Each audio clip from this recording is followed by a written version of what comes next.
अस्सलाम वालेकुम। आज हम अपनी लेक्चर्स की सीरीज़ का चौथा लेक्चर शुरू करने जा रहे हैं।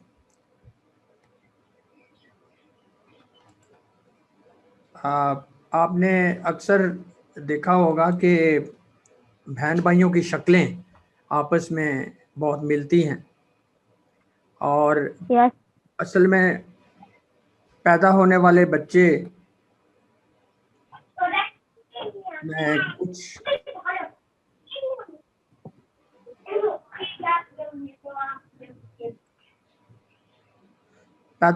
बच्चे में कुछ खुसूसियात माँ की तरफ से आती हैं और कुछ खुसूसियात बाप की तरफ से। हत्ता कि अक्सर दादा दादी नाना और नानी की भी कुछ खुसूसियात बच्चों में पाई जाती हैं। इस अमल को वरासत यानी हेरिडिटी कहा जाता है। चूँकि हेरिडिटी सेल्स की तकसीम डिवीज़न पर मबनी है, इसलिए इसका मुताला हम कुछ तफसील से करेंगे। आप जानते हैं कि एक जानदार के सेल में, जैसे इंसान के भी जिस्म में सेल्स होते हैं। सेल में एक न्यूक्लियस होता है जो साइटोप्लाज्म में तैर रहा होता है। साइटोप्लाज्म में बेशुमार चीज़ें होती हैं, लेकिन इस वक्त जिस पे हमारा फोकस है वो चीज़ असल में ये है, सेंट्रियोल है।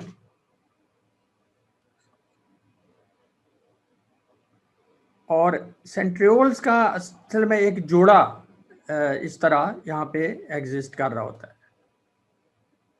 साइटोप्लाज्म में। अब जब रंगों की कुछ डाइज डालते हैं तो हर न्यूक्लियस में कुछ धागेदार अशिया नज़र आना शुरू हो जाती हैं। अब रंग का मतलब है, क्रोमो का मतलब है रंग, तो इसलिए इनको क्रोमोसोम्स कहते हैं। एक इंसानी सेल में 46 क्रोमोसोम्स होते हैं और अभी हमने कहा हर इंसान में 46 क्रोमोसोम होते हैं, लेकिन ये जोड़ों की हैसियत में एग्जिस्ट कर रहे होते हैं और इनमें से हर जोड़े में एक हिस्सा बाप की तरफ से आता है और एक हिस्सा माँ की तरफ से। इस चीज़ को हम एक दो लेक्चर्स के बाद और तफसील से देखेंगे। तो इस लिहाज से हर इंसान में अगर 40 क्रोमोसोम्स हैं, उनके जोड़े बनाएंगे तो हर इंसान के जिस्म में 23 क्रोमोसोम्स जो हैं वो हो जाएंगे। यहाँ पर हम आसानी के लिए सिर्फ और सिर्फ एक जोड़ा और या एक जोड़ी दिखा रहे हैं।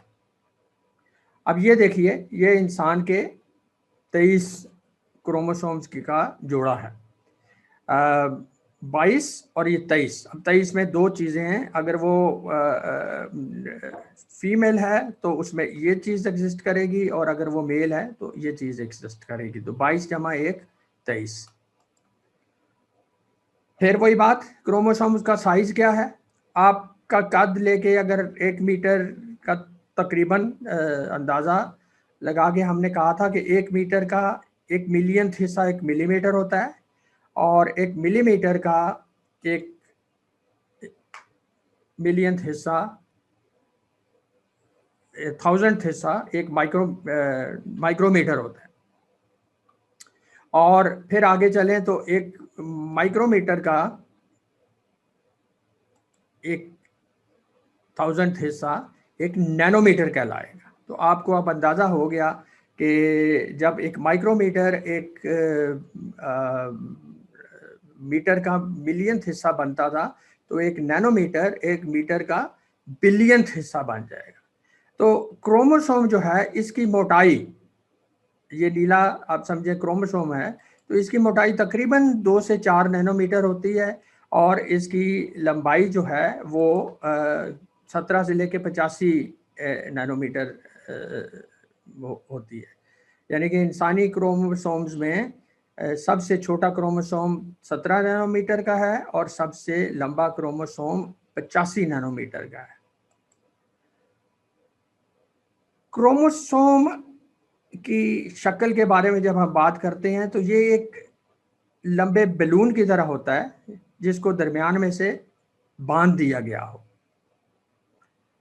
दरमियान का ये पिचका हुआ हिस्सा सेंट्रोमेयर कहलाता है और इसके दोनों बाजू जो हैं वो क्रोमेटिड्स कहलाते हैं।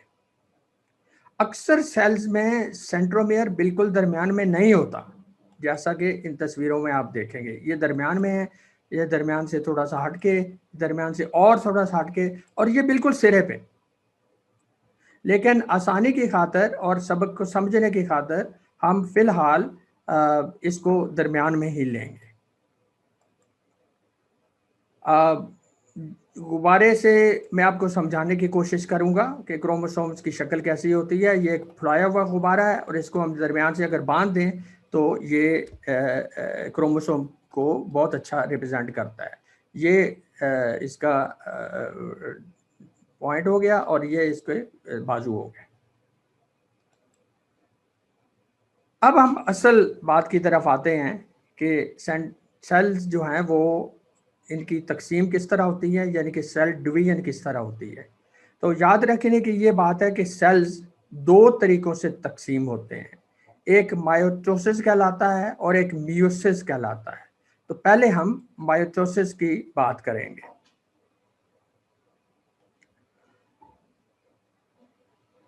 सेल की तकसीम का पहला तरीका माइटोसिस है जो 5 मराहिल में मुकम्मल होता है। इसका सबसे पहला मरहला इंटरफेज है। इंटरफेज में सबसे पहले सेंट्रियोल्स की जो जोड़ी थी वो 1 से 2 हो जाती। और दूसरी बात यह है कि जो असल में मौजूद क्रोमोसोम्स थे सेल के अंदर, इनमें से हर एक ये अलग हो जाते हैं और हर एक अपनी अपनी एक और बना के, अपने तरह का एक और क्रोमोसोम बना के एक अपनी अपनी एक जोड़ी बना लेते इस तरह। तो अब ये जहाँ पे पहला एक लाल और एक ग्रीन था, अब हमारे पास 2 लाल और 2 सब्ज रंग के ये क्रोमोसोम आ गए। तो हम शक्ल क्रोमोसोम्स की 2 जोड़ियां बन गई। इसके बाद अगला फेज शुरू हो जाता है जिसको प्रोफेज कहते हैं, माइटोसिस का प्रोफेज। इसमें अब हमारे पास 2 जो हम शक्ल क्रोमोसोम्स एक जैसे थे वो मिलकर इस तरह की शक्ल अख्तियार कर लेते हैं, आपस में जुड़ जाते हैं। सो सेंट्रोमेयर के मकाम पर ये दोनों आपस में जुड़ जाते हैं। इसी तरह हम दूसरे 2 क्रोमोसोम्स को भी देखते हैं, वो भी जुड़ गए। और फिर दोबारा अगर हम बैलून की तरफ, मॉडल की तरफ जाएं तो ये फुलाया हुआ बैलून है, गुब्बारा है, ये दरमियान से बंधा हुआ है और ये 2 हैं एक जैसे क्रोमोसोम्स हो गए और ये आपस में जुड़ गए। इसी तरह सब्ज वाले को भी देख लेते हैं, एक और मिसाल, ताकि अच्छी तरह आपको समझ आए। तो यानी कि हम इंटरफेस से चल के प्रोफेज में गए तो ये शक्ल बन गई। अब प्रोफेज में एक चीज और होती है कि न्यूक्लियस के टूटने के आसार नजर आने लगते हैं और साथ साथ सेंट्रियोल्स अपना काम शुरू करते हैं और एक जाल सा बुनना शुरू कर देते हैं। इससे अगला तीसरा फेज जो है माइटोसिस का, वो मेटाफेज कहलाता है। मेटाफेज में दोनों सेंट्रियोल्स एक सिरे पर चले जाते हैं और क्रोमोसोम्स के दोनों और एक जाल और मजबूत हो जाता है और ये सेंट्रियोल्स जो हैं वो इन क्रोमोसोम्स को अब दोनों तरफ खींचना शुरू कर देते हैं। इस जो जाल बुना हुआ है सेंट्रियोल्स ने, इसको, ये जो जाल बुना हुआ है इसको स्पिंडल कहते हैं। आप में से कोई मुझे बताना चाहेगा कि इसको स्पिंडल क्यों कहते हैं?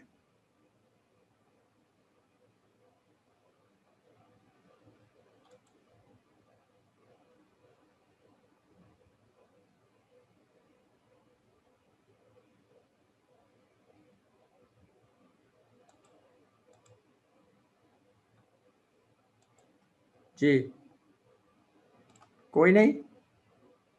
अच्छा, तो हम आपको बताते हैं कि इसको स्पिंडल क्यों कहते हैं। इंसान ने जब कपास से कपड़ा बुनना शुरू किया तो पहले कपास को धागे में तब्दील करना था। इसको लिए धागे को एक लकड़ी के ऊपर लपेटा जाता था जो एक तकले की शक्ल इख्तियार कर लेती थी। इस तकले को इंग्लिश में स्पिंडल कहते हैं।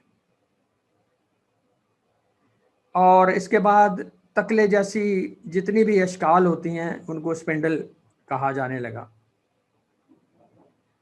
अब आप देख सकते हैं कि सेंट्रियोल्स के बुने जाले को स्पिंडल क्यों कहा जाता है। अब जस्ट अपनी दिलचस्पी के लिए हम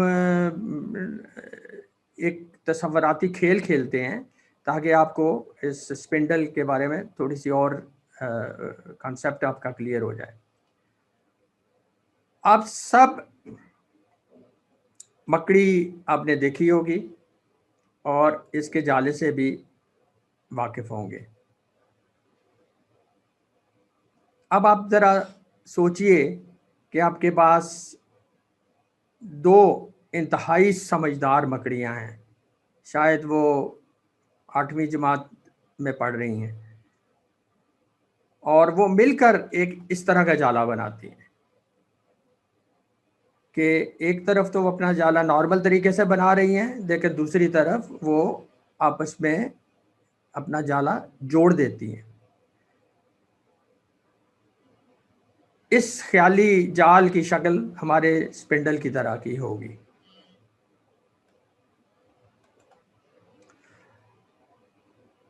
माइटोसिस का चौथा जो फेज है वो एनाफेज कहलाता है, और इसमें अब स्पिंडल अपना असल काम दिखाना शुरू कर देता है। और होता क्या है कि स्पिंडल की जो खींचातानी है क्रोमोसोम्स के ऊपर, उनकी जोड़ियां टूट जाती हैं और एक एक हिस्सा दोनों सेंट्रियोल्स की तरफ खींच जाता है।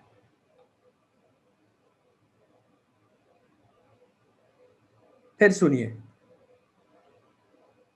एनाफेज में सेंट्रियोल्स के ऊपर स्पिंडल की खींचातानी के सबब क्रोमोसोम्स की जोड़ियां टूट जाती हैं और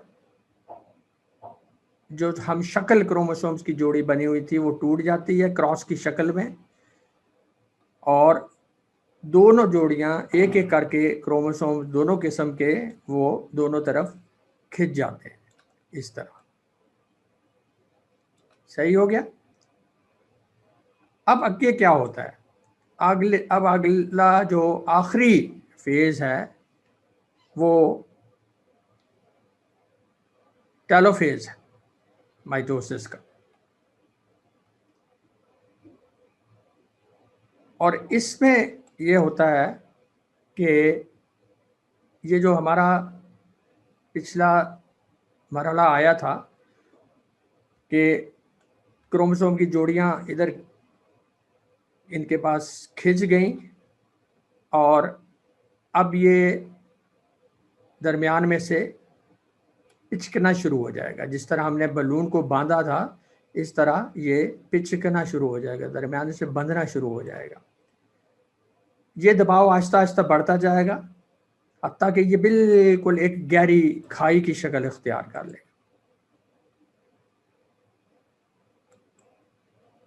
और ये गहरी आखिरकार इतनी गहरी खाई आखिरकार इतनी गहरी हो जाएगी कि वो इन दो हिस्सों को बिल्कुल अलग अलग बांट देगी। तो अब आप ये देखिए कि आपके पास ये दो नए सेल्स आ गए दिन में, और न्यूक्लियस भी बन जाता है, और यानी कि हम यहाँ थे